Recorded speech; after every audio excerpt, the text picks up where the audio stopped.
You ever have that feeling, that super frustrating place where you know exactly what you need to do? You've got the plan, you can see the path forward, but you just can't move? Yeah, you're definitely not alone. It's a really common struggle. So today, let's unpack the surprising science behind why that actually happens.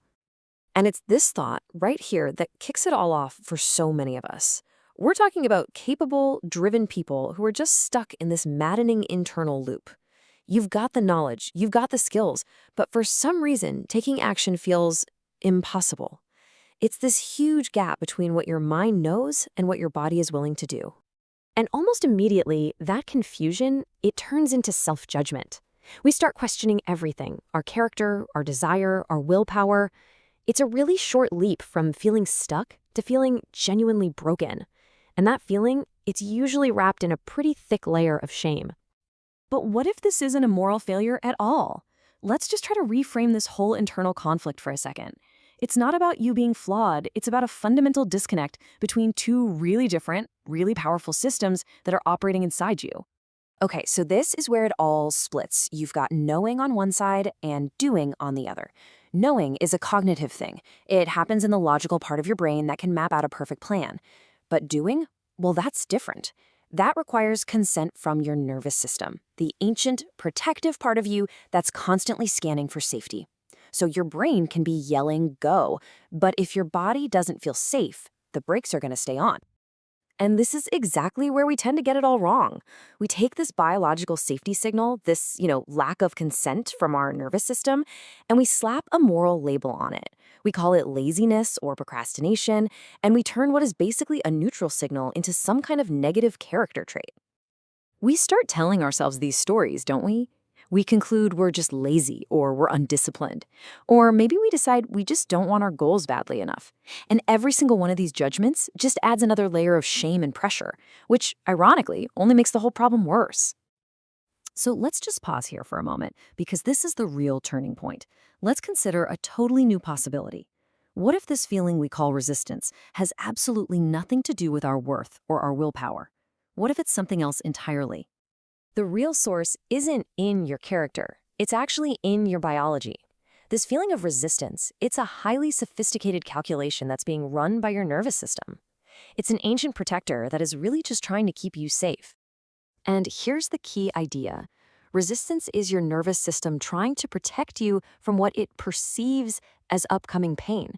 And this pain isn't necessarily physical, It's about the potential loss of valuable resources. It's basically a risk assessment that's running automatically in the background all the time. So what is it actually calculating? Well, it's weighing the cost. It's asking, how much time is this going to take? How much energy will it drain from me? What's the emotional cost if I get criticized or if I fail? Is there a risk of feeling shame?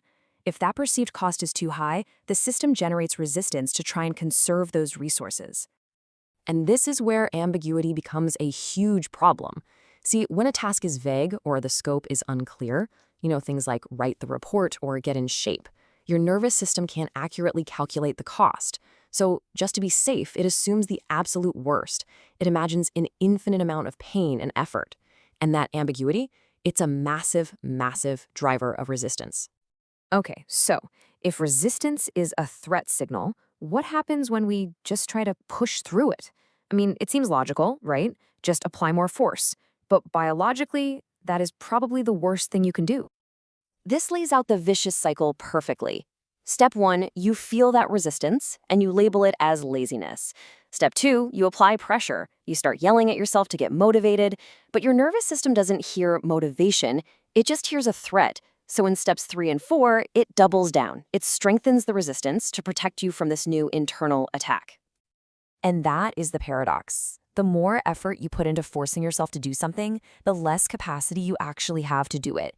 You're basically fighting yourself, burning all this energy in an internal battle that just leads to shutdown, avoidance, and those classic procrastination loops we all know so well.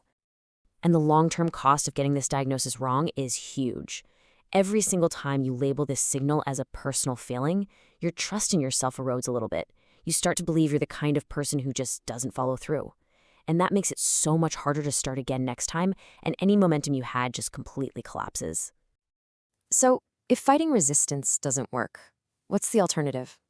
Well, this leads us to a much more powerful and honestly more compassionate way of looking at it. What if we stopped fighting resistance and we start listening to it? What if we started treating it as valuable information? This is the profound shift in perspective. Resistance isn't some enemy you have to defeat. It's a signal that needs to be decoded. It's not an obstacle blocking your path. It's a diagnostic tool telling you something important about the path itself. And most importantly, it's not a flaw in your character. It's feedback from your body. Just let that sink in for a moment. This feeling that you've been fighting for so long, it isn't a judgment. It's not a final verdict on who you are. It is simply data. Neutral, valuable data from a system that is fundamentally on your side. Understanding this is the very first step to letting go of all that shame. So the next time you feel that familiar pull of resistance, you can actually stop that cycle of self-blame. You can recognize that it's not a personal failure. It's your internal risk assessor, and it's just posing a very specific, very practical question. This is the real question. It's not, am I good enough or am I just lazy? It's simply, is this task, as I currently see it, survivable with the time, the energy, and the emotional resources that I have available to me right now? You see, changing the question, well, that's the first step to changing everything.